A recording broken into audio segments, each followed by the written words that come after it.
Yo.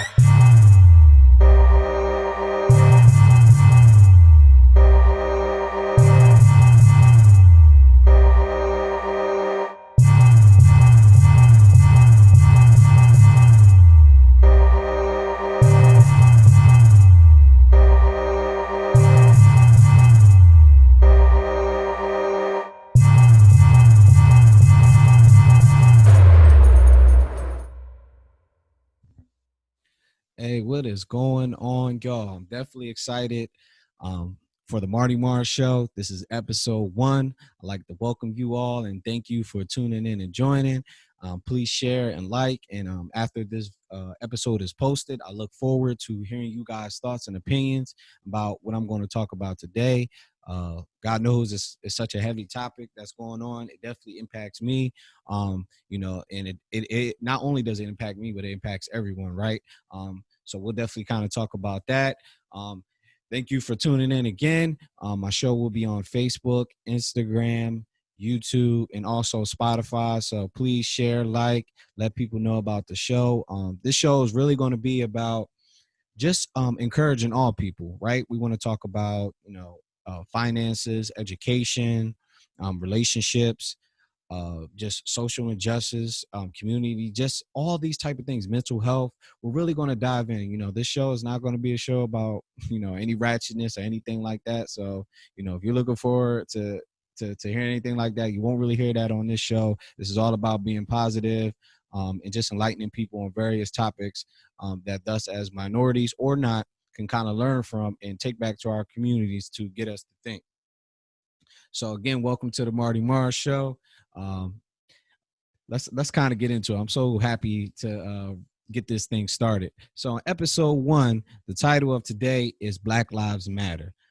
We've heard about this topic a lot, right? We hear the name, especially what's going on with all the killings and things of that nature by police, as well as non-police, civilians as well, of killing African American men and women. It definitely is time to really sit down and thoroughly understand what is going on. And in talking about Black Lives Matter, we're actually going to dive in to exactly what is Black Lives Matter. My personal opinion, Black Lives Matter is simply a group of minorities, predominantly African American, that are responding to these brutality, killings, and just horrors that are being shown on the news, and trying to get the people in high places of government and community leadership to see that this is wrong and it has to stop. So that's my opinion of what it is. A lot of people have various opinions on what it is.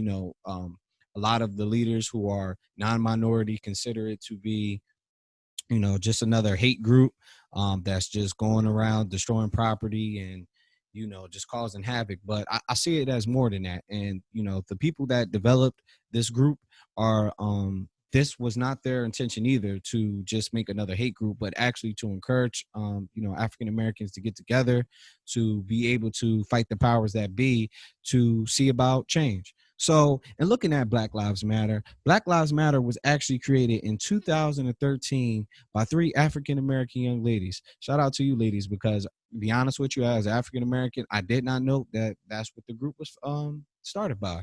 And in looking at that, when they actually founded it in 2013, the purpose, according to them on their website, was to develop a Black-centered political will and movement in response to the Trayvon Martin case.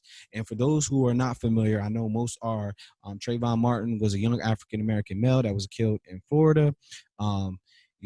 Pretty much a civilian. I'm not going to say his name, but a civilian pretty much was following him around and ended up killing him. Trayvon Martin did not have any gun or anything on him. He was not committing a crime, but yet he was killed. Now, and looking at Black Lives Matter, right? So we understand what their statement is. Overall, their statement is just to, get African Americans organized and together and to fight, from any social injustice that's happening. But yet we're seeing, or at least what I'm seeing on the news is, a lot of these protesting turning into violence, with people being looting and destroying other people's property. People are even being killed in some of these protests. And what's concerning to me is just that, us as a people, I want to know, what direction are we headed in? Don't get me wrong. Do I believe social injustice should be happening? Absolutely not. Do I believe police should be, just killing innocent African Americans? Absolutely not. Men, women, just forcing their will on people? Absolutely not. But I do think it's time for us to actually get organized.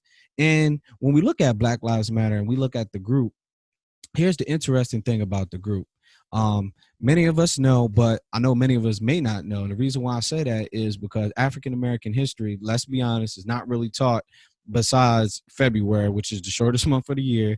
So I really wanted to dive in to say that Black Lives Matter movement is not the first movement for African American people. And again, most of us may know that, but do we know all the groups, and do we know what they stood for? So when we look at this movement, it's funny, right? Because they're fighting for the same thing that our ancestors and their ancestors were fighting for. So this is just a repeat of what has been going on in America for years and years. And one of the first groups that I really want to shed light on, which most people know, is actually the Black Panther group, which was actually founded in 1966 by Huey Newton and Bob Seale. And their purpose was to challenge police brutality in Oakland, California. So we see one of the first known Black groups is the Black Panthers in Oakland, California, or not one of the first groups, but let me say one of the first groups I'm speaking about. And again, to fight the same purpose that Black Lives Matter is doing now. Now, mind you, this is 1966 when the Black Panthers were formed. And, Black Lives Matter movement was formed in 2013. And it's 2020 now, and we're still fighting the same thing they were fighting all them years ago. It's crazy to me. And as we know about the Black Panthers, they protected their communities, they marched around with guns, they provided food for the citizens, and they fought the powers that be. And I really like this group more so because they were very organized. That's the key to any organization being successful, is having a system that works. They are organized, they function for whatever the common purpose is, and they work about getting that mission done. So not only were they just talking about it, but they were actually providing for the African American communities in Oakland, which is a good thing to see. Now, the next Black group that I found, and I happened to stumble across this one day, I think it was on like Amazon or YouTube or something like that, is actually this group called the Deacons. So when I first saw it, myself being Christian, I thought about, what is this, some type of church group? Or, I just, the word deacon just stood out to me. But actually, the Deacons were an interesting group, and I think they was kind of a very lit group when you hear about them. So the Deacons, they were founded in 1964 by Ernest, get this out, Chili Willie Thomas, Frederick Douglass Kirkpatrick, in Jonesboro, Louisiana. Now, this group was actually formed to protect members of the Congress of Racial Equality, aka CORE, at that time, from the KKK. So to simply break it down, the Deacons formed to protect African Americans from being attacked by the KKK in the Deep South, protecting them to make sure they could go vote, and just their leadership. And what I thought was so dope about this group is that all these men and a lot of the other people that were in the group, they said, were actually a part of other wars. So they were trained, you know what I mean, to fight. They was able to handle their business, if you know what I mean. But again, they were on the offensive. Again, in their statement, their job was to protect. So, and I say that because a lot of the Black groups' images or branding is displayed as if we are on the offensive, like we're just looking to kill and be violent. And, again, we have no purpose. But as we see, as I read thus far in Black Lives Matter, Black Panthers, and again, the Deacons, all of them are forming together to protect people from being attacked by another group of people. And then the last group, which, if you don't know, you should know, the NAACP, or the National Association for the Advancement of Colored People. Now, I was a part of the NAACP shortly at my time at Delaware State University. Shout out to DSU. And my wife was actually the president of that organization on our campus. And the purpose of that organization is just to simply or not simply, but the purpose is to secure the political, educational, social, and economical equality, excuse me, I want to make sure I get it right, of our African American people. So again, we say another organization that's taking its time to make sure that the African Americans, as well as anybody that's colored, is able to advance in our community. So we see that these are some of the major groups that have been transformed in the wake of all this destruction and racial tension and systematic racism that has gone on in our community. So again, Black Lives Matter is not the first movement, and it won't be the last. So I encourage everyone to really think about that as we continue to move forward, as we get organized. We learn from our ancestors to learn to work together and be there to protect our people, not just necessarily, looting and destroying, because the ultimate day we're destroying our own communities, and that's not what this is about. This is about preventing people from destroying our own communities. It doesn't make sense for us to do that, y'all. So if you're out there looting and destroying, I encourage you, don't do that, because that's not the direction we want to head in. We want to head in the right direction. And I'm gonna go into a little bit of that later. But now let's kind of talk about some of the cases that have recently happened. Now let's talk about case one. Case one is one that recently happened in regards to Jacob Blake in Wisconsin. Now I want to shed a little bit of light on this because there's some debate about this case. Now obviously all the facts haven't come out because this is such a recent case, but we're going to dive into two cases actually that are recent, with Jacob Blake and the other one being George Floyd. And I'm going to share just briefly about their background and the situation that happened. Now, when we look at Jacob Blake was 29. Now, according to the police records, he had a warrant for felony for sexual assault and domestic violence. Also, this is what the police said based off the records that they have. He had prior convictions for illegal gun use. However, he was a father of 3 children.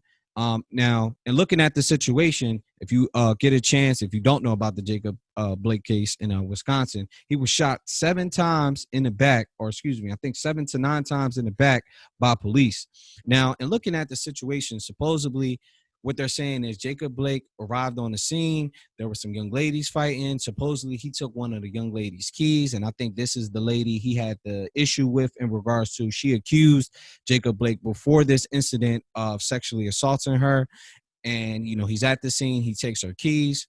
Eventually, the police arrive on the scene. Now, I've actually listened to the dispatcher telling one of the police officers en route that, he had a warrant out for his arrest, blah, blah, blah, their usual terms of just explaining what's going on at the scene.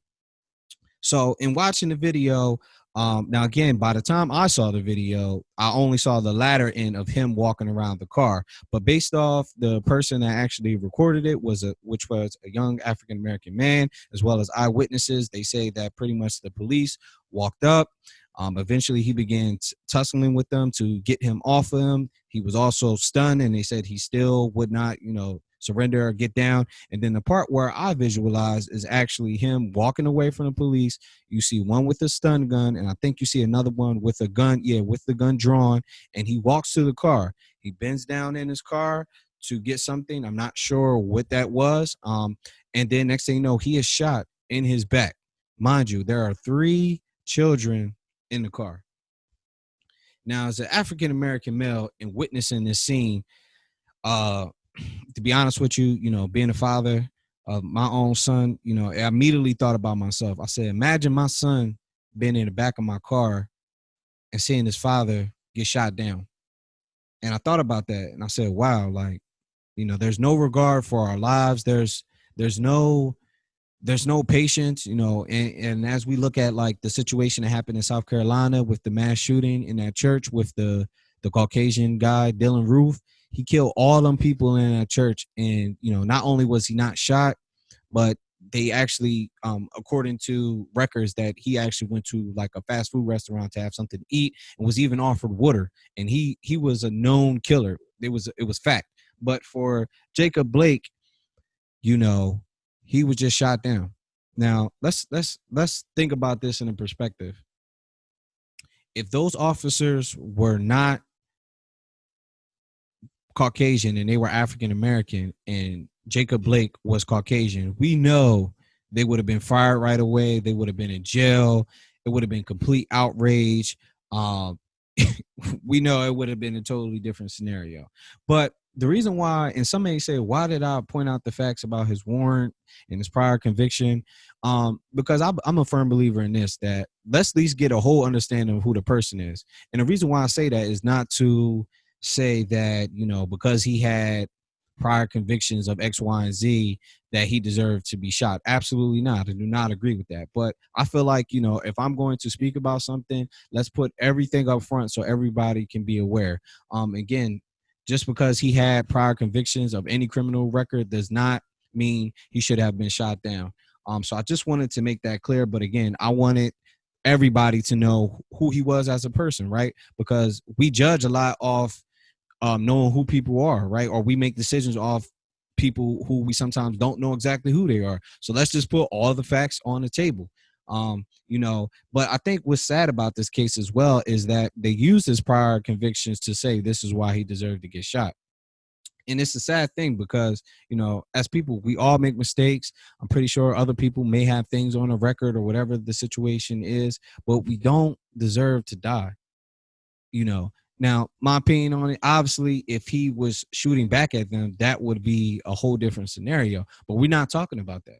We're talking about a man with all those police there who are trained or should have been trained, um, you know, on how to take him down and, you know, use whatever strategies they have to de-escalate him. And, you know, one of the biggest thing I found with police is that sometimes they don't know how to, you know, talk to you. They come across very aggressive and just threatening instead of just saying, hey, how you doing? This is the situation. And it's almost like, you know, you better just shut up and do what I tell you to do. And it's very, you know, alarming to me that that's what's happening. So that's just case one. Now, case two, George Floyd. Now, George Floyd, again, another huge case that happened in Minnesota. George Floyd was age 46. According to their records, on his criminal background, they said, you know, he did have a criminal background, which I'm not going to again go into every specific thing, but again, just going according to the news. But again, he also was a father, you know, having at least a daughter based off what I saw and what the news talked about. He was accused of having a fake $20 bill at a convenience store. The guy appeared to be somewhat Middle Eastern or Asian, if you will, based off the picture that I saw. He reported to police that the gentleman gave him a fake $20 bill, which based off the documents that I've read was actually a real $20 bill. He called the police. The police followed him. They pulled him over. You know, and when I looked at the video, you know, obviously George Floyd gets out the car. He is not resisting. I don't hear or see anything that's, you know, trying to be aggressive or disrespectful. He again, just in some of my notes that I have, that he did not resist arrest. But yet, eventually, you see that the officers come up and he puts his knee on his neck. Now, anybody that has worked in, you know, juvenile facilities, education, you know, police, military, there's some type of restraint training or a way to take a person down without physically harming them. Case in point, prime example, you know, when I used to work in a juvenile facility, we were taught not to, you know, obviously be on the shoulders, points, because you could obviously break the shoulder. You were never taught to put anything on your neck. And they even told us specifically, you are not to block any airways at any time, apply pressure to their back or anything like that nature. Mind you, this is just a juvenile facility. So I'm pretty sure the police officers in Minnesota were trained not to do this, but yet they were doing this. And it's a very alarming thing is that when the police officer was doing it, he had his neck on the ground with his knee in it for almost 9 minutes. Now, you don't have to be a scientist, a doctor. Just common sense will tell you that if I have my neck on your throat, which is the way you breathe, how would you be able to breathe? And what was really alarming to me is that there are citizens standing right there asking the police officer, please just let him up. You know, please, just check him to make sure he's okay. But yet the officer had his knee on his neck, so prideful, refusing to let up. Just sad. And what the sad part is, I sat there and watched the video of a man that I could tell was dead, lay there, just dead. All over a man calling about a supposed fake $20 bill that turned out to be real. As I stand here, talking with you guys today about this, we have to do better. And it's time for the system to change. Police brutality has to stop. These two gentlemen did not deserve to die. They weren't resisting arrest. They didn't, point a gun out at anybody. They didn't even necessarily commit a crime. Or if they did, in whatever case, they never even got the opportunity to stand in front of a judge to have a trial or anything. Their lives, the judgment was already placed on them by seeing them as just black men who needed to be taken down by any means necessary. This is where we're at, people. And what we do from here is going to change it's going to determine the change for our children and their children's children. It's really time for us to wake up and see what's really going on. So these are just some of my thoughts that I have. For starters, in this Black Lives Matters movement, as I mentioned earlier, we need to get into all the political and justice positions. And what I mean is that, we need to start running to be senators, community council. We're on the board of education. We're governors. We're in all these places. We're judges. We're lawyers. We're everything. And if we have power in these positions, we can make change. We can implement laws. We can, impact our community differently. How can you make any change if you don't have any power to do that? Yes, protesting is good.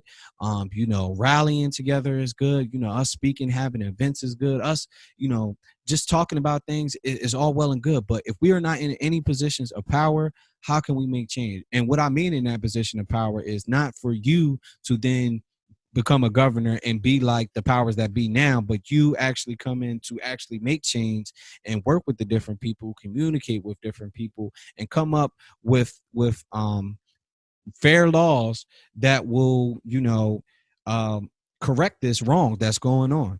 Because what I found is when a lot of people who are oppressed, they get into power, they become the exact people who are oppressing them. And that's not what I'm asking people to do, but simply get in position so we can actually go about making change. So that's one of the first steps that we need to do. Now, the second step that I think that needs to happen, we need to have police that have training in diversity as well as takedown. And what I mean is that police really need to understand that everybody does not think like them, regardless of all the laws and the different programs and, things like that. They have to understand that, a lot of people, especially minorities, have grown up with, mental health challenges and different racial disparities as well as income.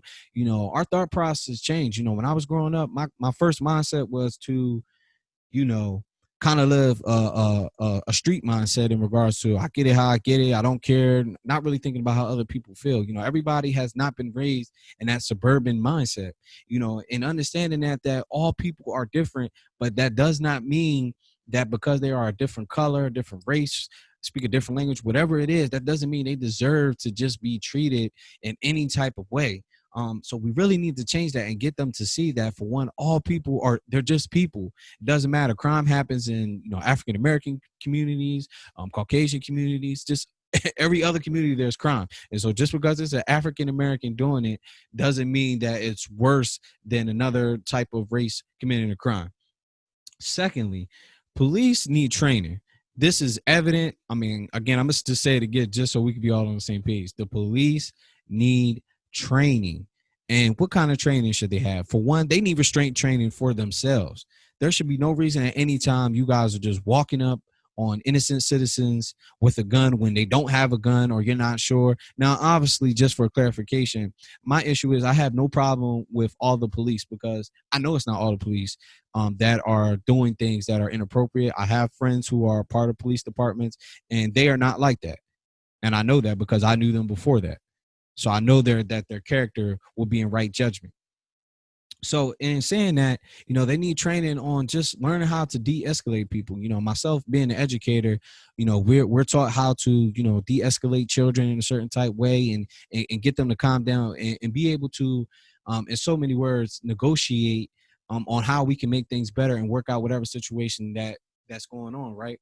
But if the police are not trained on how to do this, or imagine you're putting a gun into a person's hand and telling them you have all the power to do whatever it is you want to do. We all know how that could make anybody want to be very like a dictator.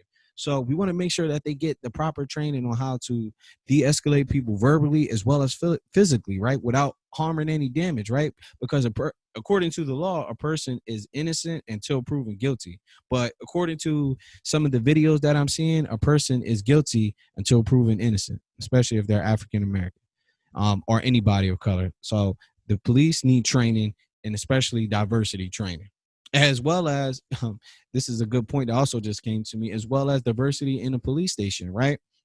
We need African Americans in there. We need Hispanic. We need all other people to get in there to help them to see, um, this, just the need to have a different mindset in there. Everybody does not think like a Caucasian person. Everybody doesn't think like African American. Having different cultures in there could bring out a different mindset. But also realizing too, right, for us who are complaining about a lack of diversity in the police, when we do get this diversity, let's still treat the officers with respect. One of the things that I see sometimes is that we complain about this, but yet I'm seeing people just walking up, just disrespecting the police, calling them out their name, just doing all types of things. And I've seen sometimes where the police are being very respectful, and it's the people that are just disrespecting them. So as we move forward in helping to, go about change, if we want better police, that's good, but let's also be respectful to them as well, and that goes with the simple saying, treat others how you want to be treated. We want the police to respect us and treat us with kindness and talk to us properly. Let's also try to, implement some of that as well. Thirdly, we need to work on our communities. And I say that for African American people, but definitely all communities. But I know our community is dealing with a lot. Obviously, we've been racially oppressed for years and years. So we have a lot of setbacks that have impacted our communities. But now we're in 2020. And I say that to say that not that some of them things have necessarily stopped, but however, we do have a greater advantage than some of our ancestors have. And for one, I challenge you guys to start restoring your families in regards to, let's start getting married again. Man and woman get married again, raising our children the right way. Brothers, we working. We don't have our pants sagging and we cussing, carrying on, drinking and drugging. Let's start to get ourselves together, men. Let's get back in position to us being the leaders of our household and taking care of our wives. For our women out here, let's stop all the twerking and, just showing our bodies off and just doing so many other inappropriate things. Let's start going back to being classy and, dressing appropriately and raising your children and cooking for your man. And, black families getting back together on holidays and, the barbecues and the block parties where it's safe. And, everybody, it's just a nice community. We need to get back to that. Now our communities is so much more crime and violence and hatred amongst other black people, and giving us the mean stare and just all the sexual perversion. Let's go back. Let's clean ourselves up. That's where I'm at with it. And I feel like, we need to all get back to this. Again, everybody doesn't have to be uniform, but let's just bring the black excellence to the forefront, and let's do it the right way, y'all. Like, I know we tired of, or I'm tired of just seeing all the ratchetness all the time. Like, you know what I mean? Let's do something different, and people will take us serious when you do something different. And until we get that in our heads of wanting to really change all the ratchetness and that other stuff that goes on, people are not going to take us serious. So we gotta change our mindsets. Right. And that starts with educating ourselves, making sure our children are going to school every day and they doing the right things. And we're teaching our history to our kids. That's one of the biggest things I'm working on with my son, is to get him to see that, there were other African Americans who were, smart. They were doctors, they were lawyers, they were preachers, they were, engineers, sciences, all that stuff. So it's important that we teach our kids our history so they can see the value in who they are and be confident in who they are. Because a lot of African Americans, we don't see the value in who we are. Trust me, for people who have dealt with so much in regards to what we have dealt with over the years, and the fact that we are still surviving and continuing to be consistent and strong, and be everywhere, and politics and sports and all types of stuff all over the world, shows the power that we have. But it all starts with having ourselves together and being organized. And the last thing I would say, just to simply not be so prideful that we become the very people who are oppressing us.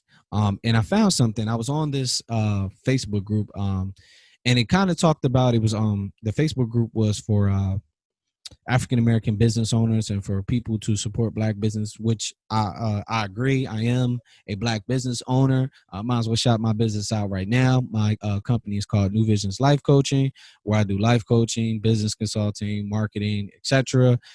So if you guys know anyone, or you guys are looking to receive some type of coaching, I'm gladly willing to work with you. You can email me at newvisionlc18@gmail.com, and I'll gladly reach out to you. Just had to put that little plug in there. But in looking on that page on Facebook, I seen this comment from this one young lady who said, why are you guys posting white owned businesses on here when this is only supposed to be for Black businesses? Now obviously it is only supposed to be for Black businesses, but what I found was that we forget that we do have other people other than African Americans supporting our cause. Let's not become just like the oppressor, where we're only supporting our own and still forgetting other people.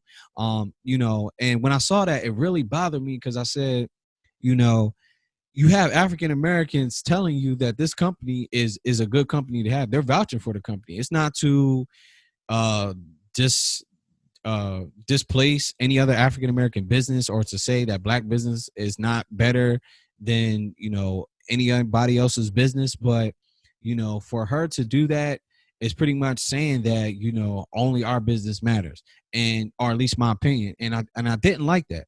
You know what I mean? If there's an African American who just knows of a good business that works, I'm fine with that.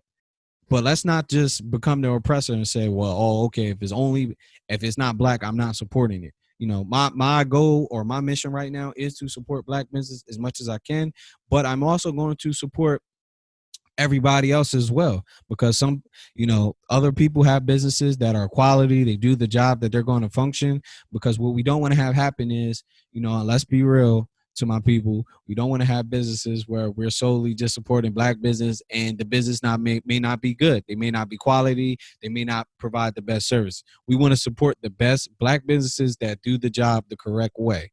So I'm all for it, but let's make sure that the business is right. So, again, we don't want to be the oppressor and simply just limit ourselves to just only our businesses. However, I'm agree with support of Black business, but let's make sure we treat everybody with respect, right? Let's support all businesses, but definitely let's build up our businesses as well. So in talking about all this, again, our mission is to get organized and get ourselves together. So moving forward, I encourage all my people and inspire you to make Black Lives Matter not just a hashtag, not just a few words, not just protesting and rioting, but let's implement it not only in our hearts and our minds, but let's implement it in our actions. And what that means is simply just get involved in the different political positions and, community positions as well. Getting back to raising our families to go in the right direction. And, overall, let's stop the riot and the looting, y'all.